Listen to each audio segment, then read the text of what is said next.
尊师重道为己任，团结一心为传承。上一集我们讲到，北京八卦掌各支系的老拳师和传人们，经过认真的研究讨论，达成了共识，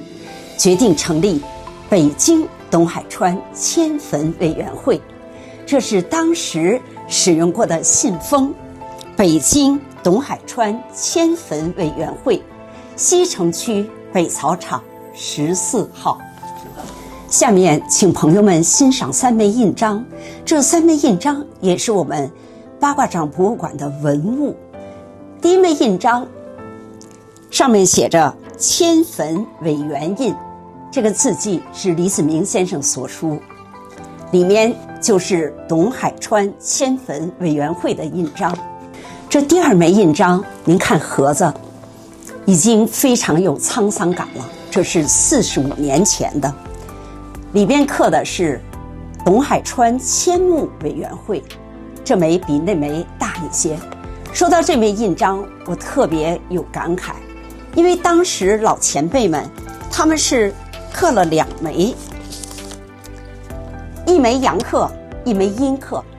可能觉得阳刻的比较纤细，不够厚重，最后就选中了这枚阴刻的。所以前辈们做事是非常细致认真的。第3枚印章比较大，这上面写的文安堂印章，因为董海川先师是河北省文安县人，所以刻了这样一枚堂号，文安堂董。经过动员、说明、协调等耐心细致的准备工作，当时北京八卦掌各支系的传人，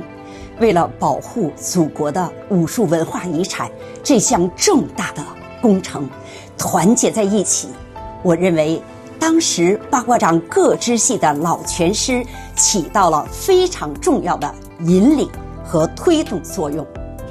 他们是王文奎先生、张进臣先生、王荣堂先生、刘兴汉先生、杨坤先生、贺朴仁先生、韩武先生、何中奇先生、许凡增先生，还有八卦掌30名家郭武民先生门下的刘建民先生、王其昌先生、高子英先生、傅志斌先生、张兆龙先生等等。另外还有李子明先生的入室弟子马传旭先生、赵大元先生、王彤先生、李国勇先生、李功成先生、隋云江先生等等。因为这个事件很曲折，也很动人，我后面几集中还要讲到许多为迁坟做出贡献的传人和朋友。但是各支系的传人虽然达成了共识，也勘测好了墓址，是不是就可以动工了？不是。这件事虽然是民间自发的，但是也要按规矩来。首先要找到民政局，向民政局提出自己的要求想法。开始是不批的，去了许多次，说明理由，小明这件事的重大意义，最终才得到批准。拿到了民政局的批件，李子明先生特别的高兴，马上带人来到了东直门外小牛坊村墓地，找到了当时种菜的农民。农民是这样说的：现在的地都是公社的，你看都种上菜了，一句话不能起坟。当事人李子明先生的入室弟子李国勇是这样回忆的：后来我们去的时候啊，都已经种了西红柿地了，当时都是什么呀？看不见坟。李子明先生他们没有办法，只好拿着民政的批件又去找公社。当事人是这样回忆的：那么这样你要动这个地，就牵扯到和大队的关系，因此呢又疏通大队的关系。李子明先生一行人找到了当时公社的负责人，负责人看了看民政局的批件，沉思了一会儿，提出了一个问题，说：那你们有什么证明这地是你们的呀？接着又问：这迁坟呀，都是子孙给祖先迁坟，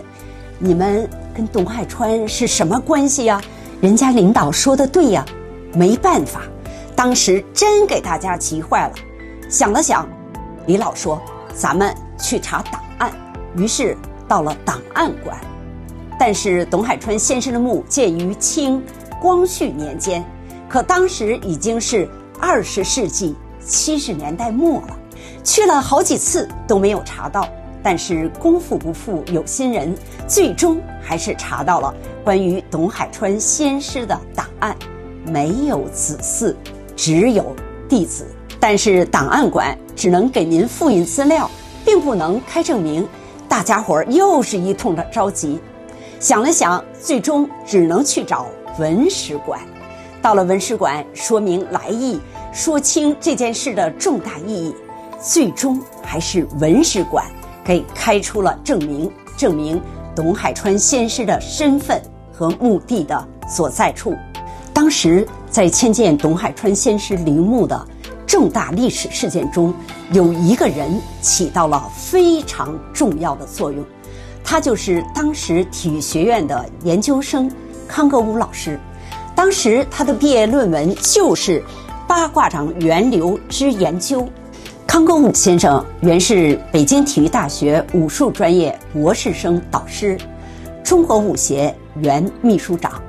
他出版了多部中国武术的重要典籍。八卦掌师承沙国正先生，当时为董海川先师迁坟时，康格武先生又年轻又有热情又有文化，是所有参与者中唯一的武术专业人才。上面说到李子明先生等一行人拿到了文史馆的证明，马上又来到了东直门外小牛坊村，找到当时的公社领导。公社领导这次一看，文史馆官方的证明倒是同意签了，可是有一个条件，就是要给2000块补偿费，因为一动土一起坟，上面种的西红柿茄子就浪费了。人家提的要求也在理呀，毕竟这事儿跟人家没有直接的关系，于是答应了公社的条件，这才同意正式起坟动土。朋友们，您看我讲这件事儿讲了这么半天，这么多集还没有讲完，想想当时老前辈们和传人们做这件事是多么的不容易啊。下一集继续为您播讲八卦掌重大历史事件